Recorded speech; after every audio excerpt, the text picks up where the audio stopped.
Ma famille a trouvé drôle de me laisser bloqué dans un autre état. Voyons s'il peut rentrer, ont-ils ri, et sont partis en voiture. Je ne suis jamais revenu. 15 ans plus tard, ils m'ont retrouvé. Cet été-là, j'ai eu 22 ans.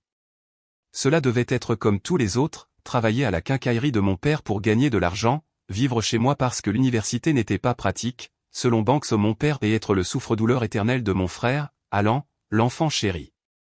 Nous n'étions pas exactement pauvres, mais nous n'étions certainement pas du genre à prendre des vacances à Disney.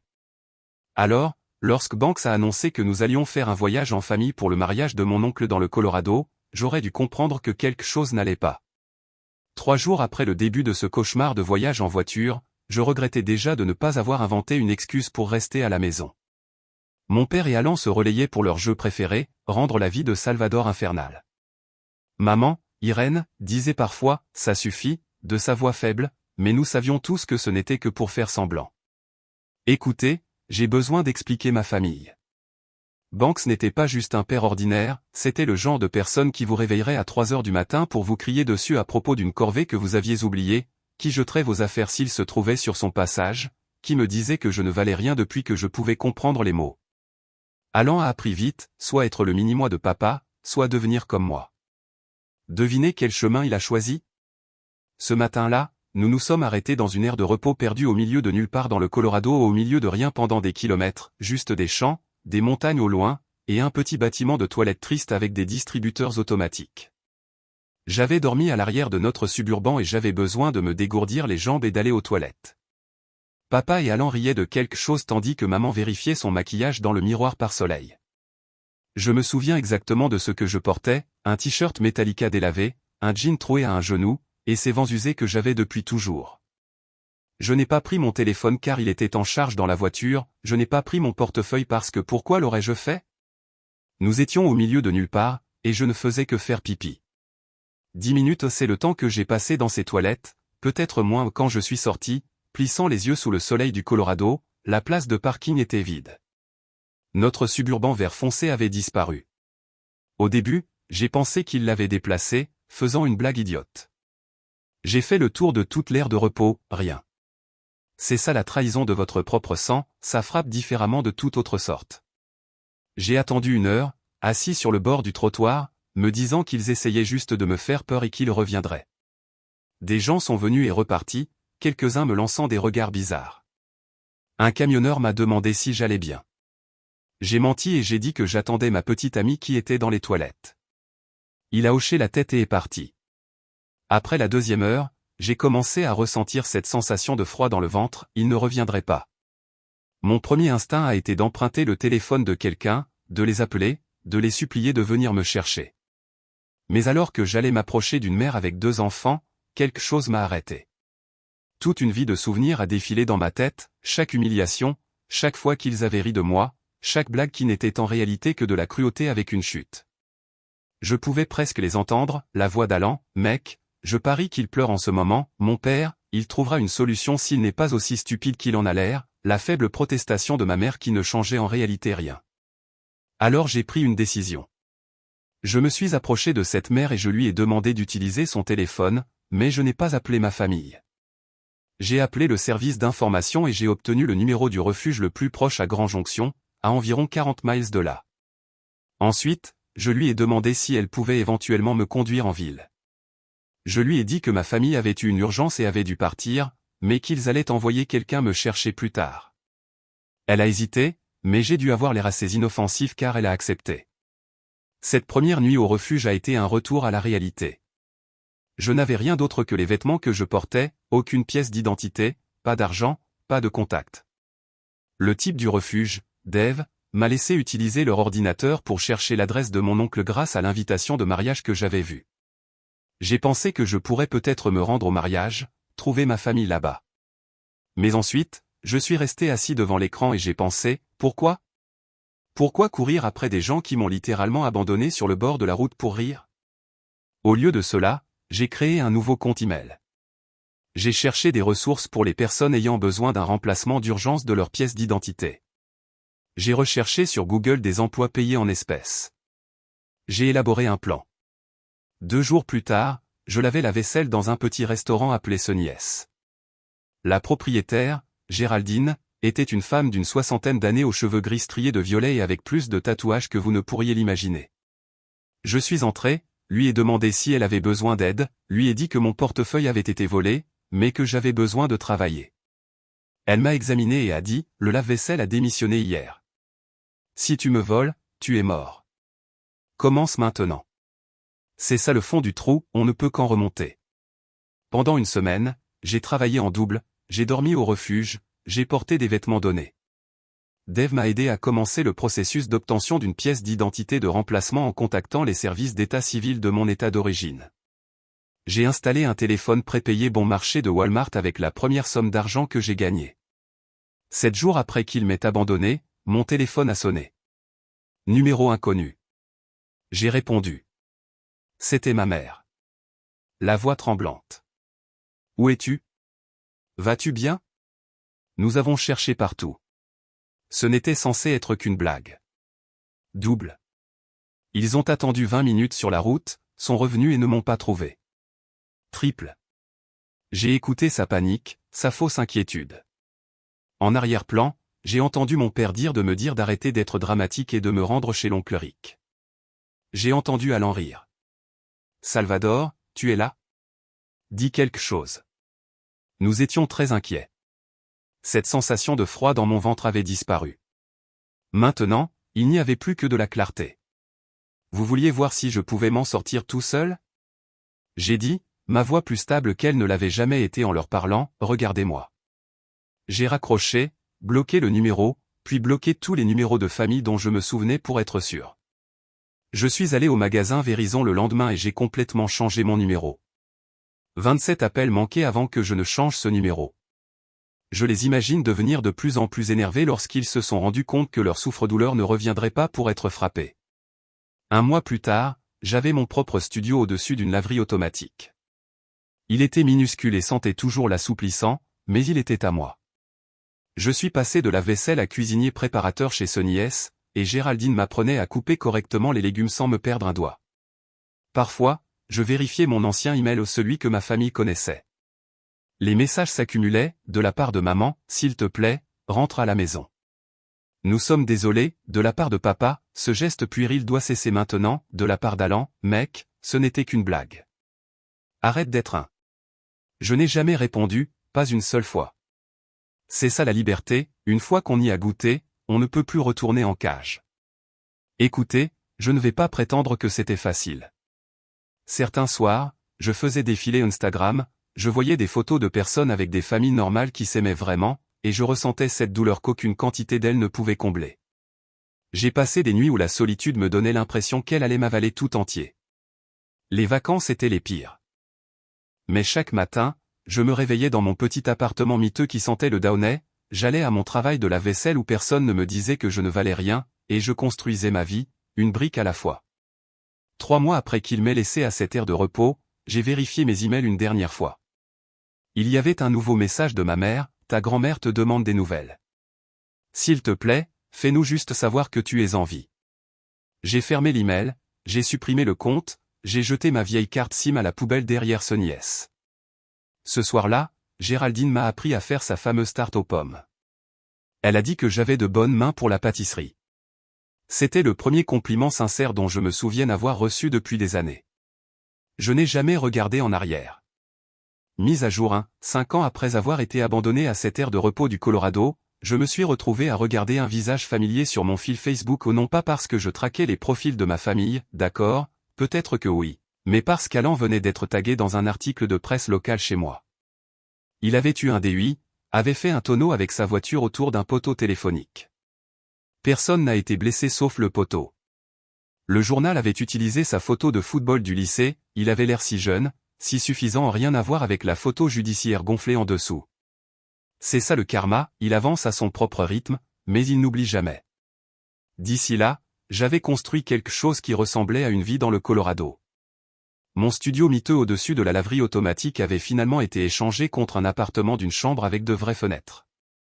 J'étais passé de la vaisselle à cuisinier à assistant gérant chez Sunny S.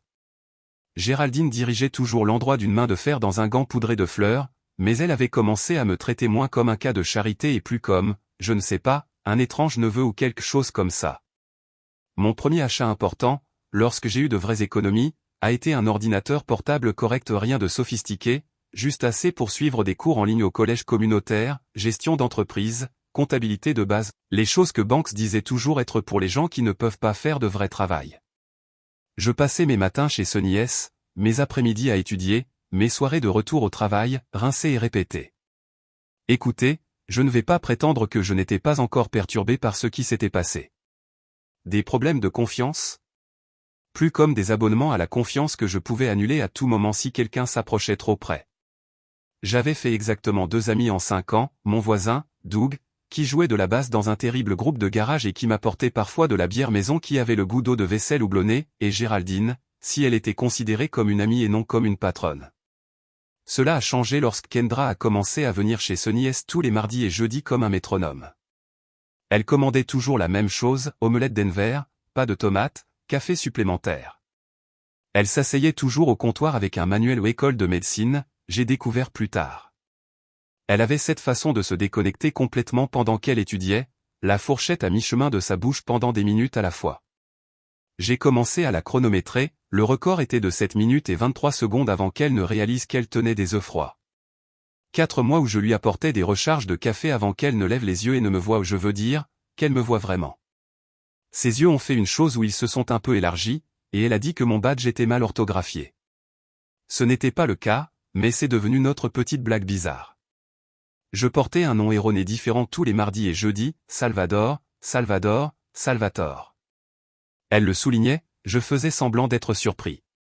Le flirt le plus stupide de l'histoire de l'humanité, mais ça a marché. Notre premier rendez-vous n'était même pas censé être un rendez-vous. Son groupe d'études a abandonné à la dernière minute, elle avait une réservation dans ce restaurant de pizza dans lequel il était impossible d'entrer, et je nettoyais le comptoir quand elle a reçu le SMS d'annulation. La chose suivante que je savais, j'étais assis en face d'elle chez Antonio S, nous réalisant tous les deux maladroitement que cela ressemblait exactement à un rendez-vous. 6 mois plus tard, elle a emménagé dans mon appartement. 1 an après, nous avons eu un logement légèrement plus grand ensemble, rien de sophistiqué, juste un appartement de 2 chambres avec une salle de bain où les toilettes ne coulaient pas constamment et des voisins qui ne pratiquaient pas de solo de basse à 2 heures du matin. Pendant ce temps, j'ai gardé un œil sur ma famille par le biais de faux comptes où je n'en suis pas fier, mais c'est comme ça. La quincaillerie de papa a commencé à avoir des difficultés après l'ouverture de Home Depot en bordure de ville. Je l'ai vu s'en plaindre sur les pages Facebook communautaires, les publications devenant de plus en plus désespérées et amères. Les médias sociaux de maman sont devenus ce sanctuaire étrange pour la famille, des photos constantes de nous tous souriants, des publications sur le fait de manquer ces garçons, pluriel, ceux qui étaient riches, elle taguait Alan mais ne mentionnait jamais moi, comme si j'avais été effacé. Allant passer d'un emploi à l'autre, beaucoup de vantardises vagues sur les ennemis et les nouvelles opportunités et l'écran de fumée classique des médias sociaux de quelqu'un dont la vie tourne autour du drain. 3 ans plus tard, lors de l'inventaire, Géraldine m'a pris à part et m'a dit qu'elle envisageait d'ouvrir un second Sony S de l'autre côté de la ville. Elle m'a demandé si j'étais intéressé pour le gérer ou pas pour le posséder, le gérer, distinction importante. Je n'ai pas dormi de la nuit. Je n'arrêtais pas de penser que c'était une sorte de test ou d'une blague. Les gens comme moi n'avaient pas ce genre d'opportunité. Les banques s'étaient assurées que je comprenne bien cela. C'est ça le problème avec les croyances toxiques, elles restent dans votre système longtemps après que vous ayez échappé au serpent. Mais j'ai dit oui, parce que Kendra, à moitié endormie à côté de moi, a marmonné que je serais stupide de ne pas le faire. Parce que Doug, à travers une brume de fumée de weed quand je lui en ai parlé, a dit, évidemment, tu gères pratiquement déjà l'établissement original. Parce que Géraldine n'était pas les banques, n'était pas ma famille, et ne m'avait jamais fait sentir que je ne valais rien. Sony S a ouvert 6 mois plus tard au plus petit que l'original, menu différent en mon menu. J'ai travaillé 90 heures par semaine cette première année, j'ai perdu 10 kilos que je ne pouvais pas me permettre de perdre, je me suis disputé avec Kendra parce que je n'étais jamais à la maison, je suis rentré à la maison avec des post-it passifs-agressifs sur le réfrigérateur plus d'une fois. Mais ça a marché. Les gens sont venus, les gens sont revenus. La nourriture était bonne, l'ambiance était bonne.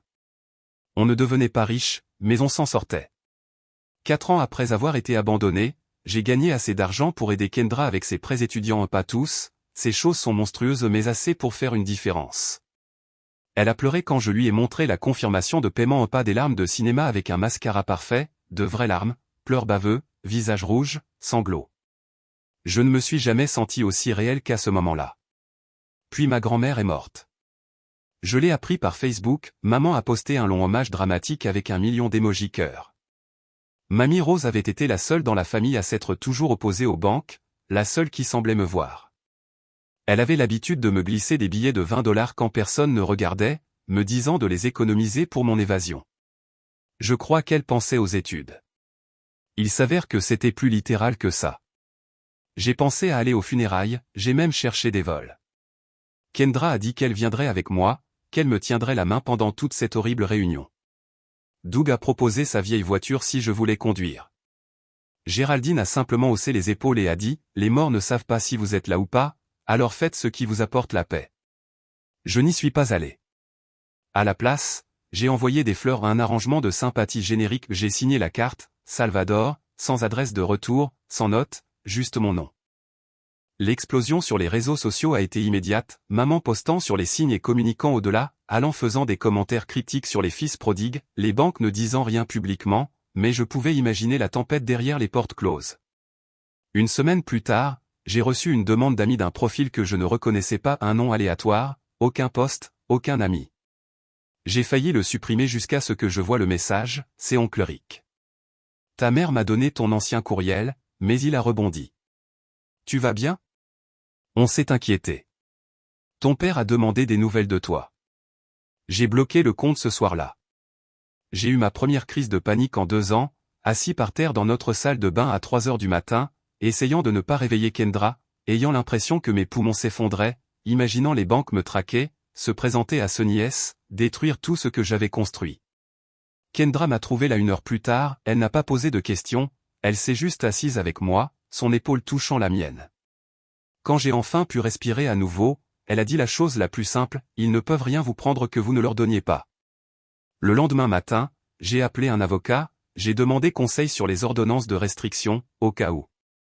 J'ai renforcé les paramètres de confidentialité sur tout, j'ai demandé à Géraldine d'avertir le personnel de ne donner aucune information me concernant à qui que ce soit. Des mesures pratiques.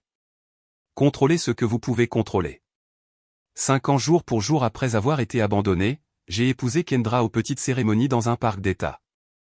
Doug était mon témoin, Géraldine a fait le gâteau et a pleuré tout le long, le mascara coulant sur ses joues ridées. La grande et bruyante famille de Kendra m'a adopté instantanément, son père faisant des blagues de papa qui ne m'ont pas fait sursauter, sa mère me serrant dans ses bras sans déclencher d'alarme dans ma tête. C'est ça la famille, parfois, elle vous trouve quand vous avez arrêté de chercher. Une semaine après le mariage, en parcourant mon compte bidon dans la nuit, je l'ai vu, un message des banques sur une page communautaire, cherchant des informations sur son fils, Salvador, dernier lieu connu, Grand Jonction, Colorado, urgence familiale. Il n'y avait pas d'urgence, je le savais. Ce que je ne savais pas, c'est pourquoi, après 5 ans de rien, il me cherchait soudainement. Alors j'ai creusé plus profondément, j'ai créé un autre faux compte, j'ai rejoint les groupes communautaires de ma ville natale, j'ai reconstitué le puzzle morceau par morceau, le magasin de quincaillerie avait fermé, leur maison était en voie de saisie, maman avait des problèmes médicaux, elle en parlait vaguement, Alan était rentré chez lui après son 3e DUI. Ils ne me cherchaient pas parce qu'il me manquait, ils me cherchaient parce qu'ils avaient besoin de quelque chose. Et vous savez quoi ? Pour la première fois en 5 ans, j'ai souri en pensant à eux non pas parce que j'étais heureux de leur malheur, mais parce que j'ai réalisé quelque chose d'important, je m'en fichais. J'ai fermé l'ordinateur portable, je me suis glissé au lit à côté de ma femme endormie, et j'ai pris une décision, je continuerai à observer de loin non pas par haine, non pas par amour, mais parce que parfois la meilleure revanche n'est pas ce que vous faites, c'est ce que vous construisez pendant qu'ils sont occupés à se détruire eux-mêmes. Enfin, mise à jour, cela a commencé par une notification LinkedIn. 15 ans après avoir été abandonné à cette aire de repos du Colorado, ma vie soigneusement construite a subi un bug. Quelqu'un avait consulté mon profil 27 fois en une journée. Ce n'est pas inhabituel pour LinkedIn, les recruteurs font des choses étranges comme ça tout le temps. Ce qui était inhabituel, c'était le nom, Alan Matthew. Mon frère. C'est ça le passé, il est patient, il attendra dans les hautes herbes pendant des années avant de frapper. À ce moment-là, ma vie ne ressemblait plus à cette première année à Grand Jonction.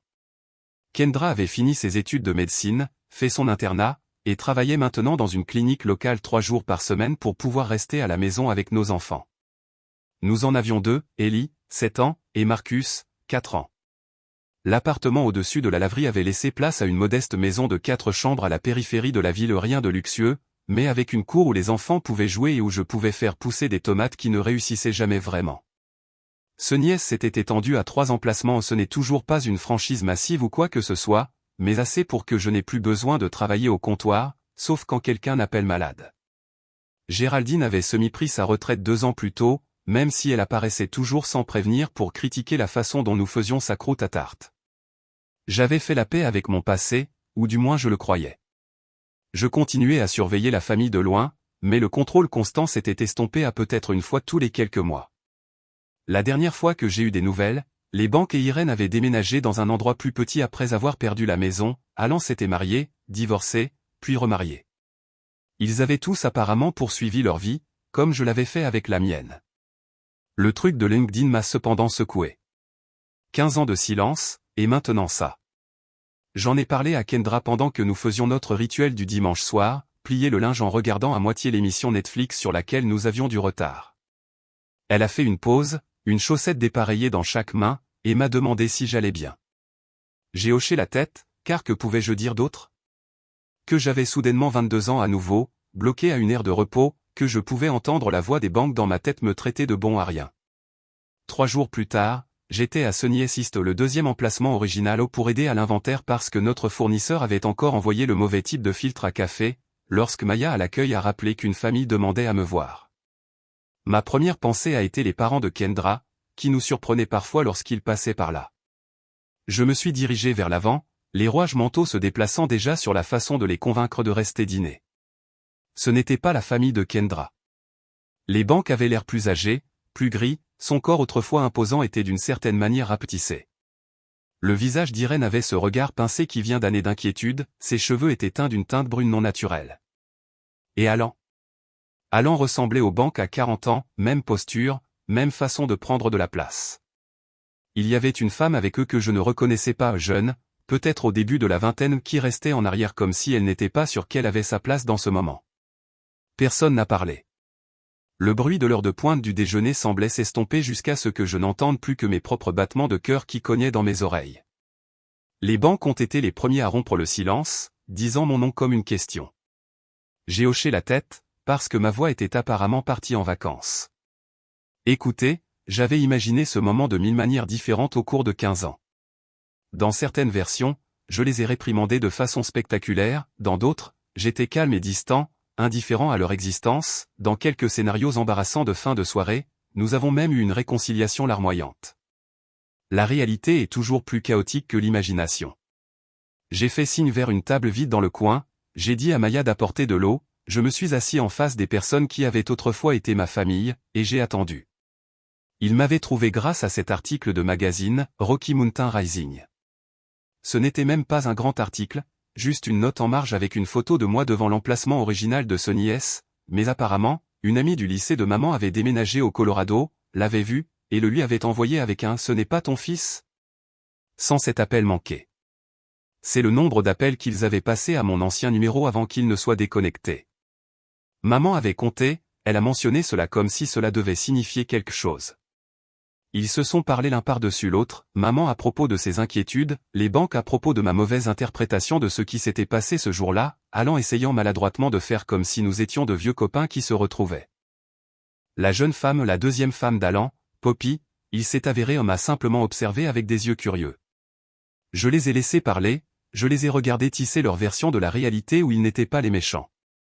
J'ai remarqué comment les Banks n'arrêtaient pas de regarder le restaurant, calculant mentalement ce qu'il pouvait valoir. J'ai vu comment la main de maman tremblait légèrement lorsqu'elle prenait son eau, j'ai surpris le charme habituel d'Alan qui s'effondrait chaque fois qu'il pensait que je ne le regardais pas directement. Enfin, lorsqu'ils ont manqué de souffle, j'ai posé la seule question qui importait, pourquoi maintenant? C'est à ce moment-là que la vraie histoire est apparue, par bribes entre des silences gênants. Les Banks avaient des factures médicales, des problèmes cardiaques, aucune assurance, la deuxième maison était en voie de saisie, l'entreprise d'Alan quelque chose de vague concernant la crypto-monnaie avait échoué de manière spectaculaire, maman avait besoin d'une opération du genou qu'elle ne pouvait pas se permettre. Ils n'étaient pas là pour une réconciliation, ils étaient là pour de l'argent. J'aurais dû être en colère, j'aurais dû les jeter dehors. Au lieu de cela, j'ai ressenti quelque chose d'inattendu, de la pitié. Ils avaient l'air si petits, si désespérés. Ces géants qui avaient autrefois contrôlé tout mon monde n'étaient que des personnes imparfaites et brisées. Je les ai invités à dîner chez moi ce soir-là. J'ai dit que j'avais besoin de réfléchir, de parler à Kendra. Ils ont accepté avec empressement, les banques étaient déjà à mi-chemin pour considérer cela comme un accord conclu. Cet après-midi a été surréaliste. J'ai récupéré Ellie à son cours de danse, j'ai aidé Marcus à préparer sa présentation à l'école maternelle, tout en envoyant des textos à Kendra pour lui faire part des nouvelles sur qui allait venir dîner. Elle a proposé d'emmener les enfants chez sa sœur, j'ai dit non. Je voulais qu'ils soient là, je voulais que ma famille rencontre ma famille. Le dîner était des enchiladas au poulet ma spécialité, qui n'était pas vraiment spéciale, juste une recette au dos d'une vieille boîte d'El Paso que j'ai peaufinée au fil des ans. Ellie a mis la table sans qu'on lui demande, plaçant soigneusement les fourchettes du mauvais côté jusqu'à ce que Kendra la corrige discrètement. Marcus a insisté pour porter son costume de Spider-Man parce que c'était mardi, et apparemment le mardi était maintenant le jour de Spider-Man. Lorsque la sonnette a sonné, j'ai failli laisser tomber le plat que je portais à la table. Kendra m'a serré le bras en passant, a chuchoté qu'elle me soutenait, quoi qu'il arrive. Les enfants ont levé les yeux avec curiosité, sentant que quelque chose d'important se passait. C'est ça les moments que vous avez redoutés, lorsqu'ils arrivent enfin, ils sont à la fois pires et meilleurs que ce que vous aviez imaginé. Les présentations ont été maladroites. Les banques ont continué à appeler Kendra Karen malgré les corrections, Irène n'arrêtait pas de pleurer chaque fois qu'elle regardait les enfants, ce qui effrayait Marcus, Alan et Poppy étaient les moins désagréables, faisant de vrais efforts pour une conversation normale, même si Alan continuait à laisser entendre que la famille aidait la famille. Après le dîner, Kendra a emmené les enfants à l'étage pour leur bain et le coucher, me lançant un regard qui disait clairement « Envoyez un texto si vous avez besoin d'être extrait ». Ensuite, il ne restait plus que moi et eux, assis dans un salon qui semblait soudainement trop petit. Les banques ont commencé à faire leur présentation, comment la famille reste unie, comment ils avaient toujours su que je réussirais, comment ils avaient juste besoin d'un peu d'aide pour se remettre sur pied. 20 000 $ juste un prêt, bien sûr. Je l'ai laissé finir, puis je lui ai demandé s'il se souvenait de ce qu'il m'avait dit à mon 18e anniversaire. Il avait l'air vide. Je lui ai rappelé, au moins, tu ne peux plus me décevoir une fois que tu n'es plus légalement mon problème. J'ai demandé à maman si elle se souvenait de ce qu'elle avait fait lorsque les banques avaient jeté ma lettre d'acceptation au collège communautaire à la poubelle. Rien. Elle n'avait rien fait. J'ai demandé à Alan s'il se souvenait avoir dit à ma première petite amie que j'étais probablement un « enfin », bref, quand elle est venue à la maison pour me chercher. Ils ont remué, ont fait des excuses. Les banques ont commencé à avoir cette voix dangereuse qui avait l'habitude de me faire rétrécir. Mais voilà, je ne rétrécissais plus. J'étais à 15 ans et à des millions de kilomètres de cette personne. Je suis allé à mon bureau, je suis revenu avec une enveloppe, je l'ai remise aux banques. À l'intérieur se trouvait un chèque de 73,50 $. Les banques l'ont regardé confus, ont demandé ce que cela était censé être. Je lui ai dit, en 2010, c'était exactement le prix d'un billet de bus Greyhound de Grand Jonction à notre ville natale, le montant exact qu'il m'aurait fallu pour rentrer chez moi depuis l'endroit où il m'avait abandonné. Le silence était absolu. Puis les banques ont commencé à crier, m'ont traité d'ingrat, d'égoïste, ont dit que j'avais toujours été une déception. L'album des plus grands succès de mon enfance, joué une dernière fois. Je n'ai pas discuté, je n'ai pas crié en retour, je me suis simplement levé et leur ai dit qu'il était temps de partir. Maman a essayé une approche différente, les larmes, la culpabilité. Comment pouvais-je faire cela à ma famille? Alan est devenu froid, le masque de frère amical est complètement tombé. Poppy avait juste l'air embarrassé pour eux tous. Lorsqu'ils sont finalement partis, les banques froissant le chèque et le jetant sur notre perron, j'ai fermé la porte et je me suis appuyé contre elle, les jambes soudainement tremblantes. Kendra est descendue, m'a demandé si j'allais bien. J'ai hoché la tête, ne faisant pas confiance à ma voix. Nous avons nettoyé la vaisselle en silence, avons vérifié les enfants endormis, nous nous sommes préparés pour le lit, comme n'importe quel autre soir. Alors que je mettais en place le système de sécurité, j'ai appelé la caméra de la porte d'entrée sur mon téléphone. Ils étaient encore dans l'allée, se disputant, les banques gesticulant sauvagement, maman pleurant, Alan regardant notre maison avec une expression que je reconnais trop bien, l'envie mêlée à la haine. Finalement, Ils sont montés dans leur voiture de location et sont partis. Je ne les ai plus jamais vus ni entendu parler d'eux, je ne m'y attends pas. Le chapitre est clos. C'est ça la revanche, la meilleure n'est pas quelque chose que vous faites, c'est quelque chose que vous vivez. Chaque moment heureux avec mes enfants, chaque blague privée avec Kendra, chaque calme dimanche matin sans rien à craindre, chaque jour ordinaire dans une vie construite selon mes termes. Je ne suis jamais rentré chez moi. J'ai fait quelque chose de mieux. J'en ai construit une.